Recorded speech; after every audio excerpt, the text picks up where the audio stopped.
কাফের কাফের কাদিয়ানীরা কাফের, কাদিয়ানীরা কাফের কাফের কাফের। যে যখনই আল্লাহর পক্ষ থেকে প্রত্যাদিষ্ট মহাপুরুষ আগমন করেন তখনই তার চরম বিরোধিতা হয়, আর ধীরে ধীরে আল্লাহ তাআলা তার বিজয়ে রচিত করেন, ভিত রেখে দেন তার জীবদ্দশাতেই, এবং তার পরবর্তীতে তার অনুসারীরা তার খেলাফত প্রতিষ্ঠিত হবার পর তার খোলাফাদের যুগে সেই বিজয় চূড়ান্ত পর্যায়ে এবং পরম পর্যায়ে উপনীত হয়।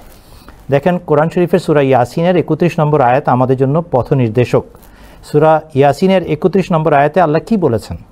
আল্লাহ বলেছেন, আউযুবিল্লাহি মিনাশ শাইতানির রাজীম, ইয়া হাসরাতান আলাল ইবাদ মা ইয়াতিহিম মির রাসূলিন ইল্লা কানু বিহি ইস্তাহজিউন। বড়ই পরিতাপ আক্ষেপ আমার বান্দাদের জন্য, যখনই তাদের কাছে আমার পক্ষ থেকে প্রত্যাদিষ্ট মহাপুরুষ এসেছেন তখনই তারা তার বিরোধিতা করেছে এবং ঠাট্টা বিদ্রূপ করেছে তার বিরুদ্ধে, তার সাথে। তাহলে আল্লাহ তাআলার অমোঘ বিধান কি বলছে? সত্যবাদী আল্লাহর পক্ষ থেকে যখন আসবেন তার চরম বিরোধিতা অত্যাবশ্যক, অবশ্যম্ভাবী, তা না হলে তিনি সত্যবাদী প্রতীয়মান হন না। যদি হুজুরদের এই কোরআন গবেষণা থাকতো, কোরআন নিয়ে পড়াশোনা থাকতো, তারা কখনো এমন গল্প শোনাতেন না এই ইমাম মাহদী ঢুকলেন আর 5 বছরের মধ্যে সব জয় জয়কার হয়ে গেল। এইটা নাই, কোরআন শরীফে এমন কথা বলা নাই। কোরআন শরীফে বলা আছে যদি সত্য মহাপুরুষ হন তাহলে তার চরম বিরোধিতা হবে। হ্যাঁ, শেষ পর্যন্ত আল্লাহ তাআলা তাকে অবশ্যই বিজয় দান করবেন এবং সেই বিজয়ের সূচনা তার জীবদ্দশাতেই ঘটে যায়। আল্লাহ তাআলা কি বলেছেন কোরআনে, এটাও শুনে রাখেন, কাতাবাল্লাহু লা আগলিবান্না আনা ওয়া রুসুলি ইন্নাল্লাহা কাবিয়্যুন আজিজ। আল্লাহ তাআলা লিপিবদ্ধ করেছেন, শিরোধার্য করেছেন, তিনি এবং তার প্রেরিত মহাপুরুষ অবশ্যই জয়যুক্ত হবেন।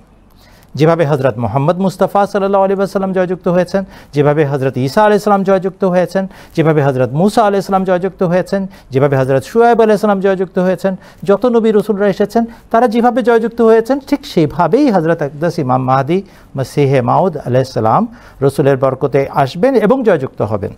তারা কিভাবে জয়যুক্ত হয়েছেন? মার খেয়েছেন। হযরত আবু বকর সিদ্দিকের মতো একজন সৌভাগ্যবান প্রথমে গ্রহণ করে ফেললেন, তার কারণে আরও 5 জন গ্রহণ করলেন, আর সমস্ত মক্কা শরীফ তার বিরুদ্ধে ছিল। মক্কা নগরের লোকেরা তার বিরোধিতা করেছে। তাকে যখন প্রকাশ্যে লাঞ্ছিত করা হচ্ছে তখন তাকে রক্ষা করার মতো লোক খুঁজে পাওয়া যায় না। আর তিনি হচ্ছেন বিশ্বনবী হযরত মুহাম্মদ মুস্তাফা সাল্লাল্লাহু আলাইহি ওয়াসাল্লাম। তিনি হেরে গিয়েছিলেন, পরাজিত হয়েছিলেন, পরাস্ত হয়েছিলেন না। চরম পরীক্ষার মাঝ থেকে অগ্নি পরীক্ষায় উত্তীর্ণ হয়ে আল্লাহ তাআলা তাকে পরম বিজয় দান করেছেন। তার জীবদ্দশায় লক্ষাধিক মানুষ শেষ বিদায় হজে অংশগ্রহণ করেছিলেন এবং সারা আরব উপদ্বীপে ইসলামের জয় জয়কার ছড়িয়ে গিয়েছিল। কিন্তু আরব উপদ্বীপের বাইরে কোথায় ইসলাম ছিল? কারা মুসলমান হয়েছিল? কতদূর পর্যন্ত ইসলামের আলো পৌঁছেছিল? এটাও একটা ধর্তব্য বিষয়, যাচাই করার বিষয়। তখনকার যুগে যেটুকু সভ্যতা ছিল তার কতটুকু অংশ পর্যন্ত ইসলামের পতাকা উড্ডীয়মান হয়েছিল এটা আমরা জানতে চাই। তুলনামূলক আলোচনায় দেখবেন যে আল্লাহ তাআলার রসুল হযরত মুহাম্মদ সাল্লাল্লাহু আলাইহি ওয়াসাল্লাম যিনি বিশ্বনবী, তার যুগে ভিত রাখা হয়েছে বিজয়ের, কিন্তু তা ছড়িয়েছে পরবর্তীকালে, খোলাফাদের যুগে ছড়িয়েছে এবং তার পরবর্তীকালে তাবেঈন এবং তাবা তাবেঈনদের যুগে ছড়িয়েছে। এটা কি একটা চলমান প্রক্রিয়া।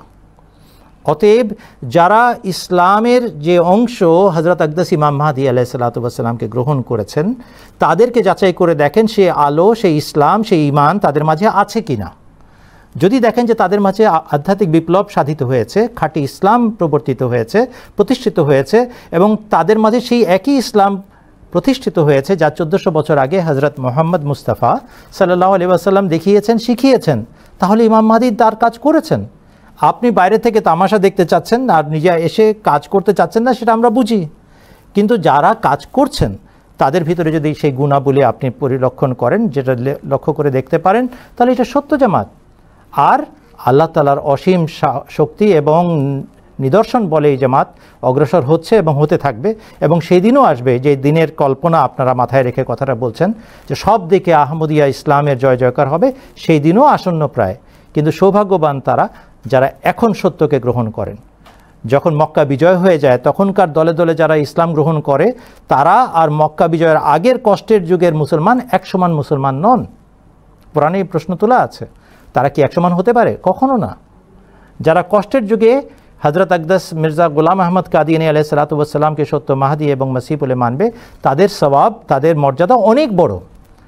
আর জয় জয়কর এবং বিজয় যখন আন্তর্জাতিক পর্যায়ে ঘটে যাবে, তখন যারা আসবে তাদের মর্যাদা আল্লাহ তাআলা ভালো জানেন কি দিবেন না দিবেন, কিন্তু অবশ্যই সেই মর্যাদা তাদের হবে না যে মর্যাদা কষ্টের যুগের খাঁটি মুসলমানদেরকে আল্লাহ তাআলা দিয়ে থাকেন।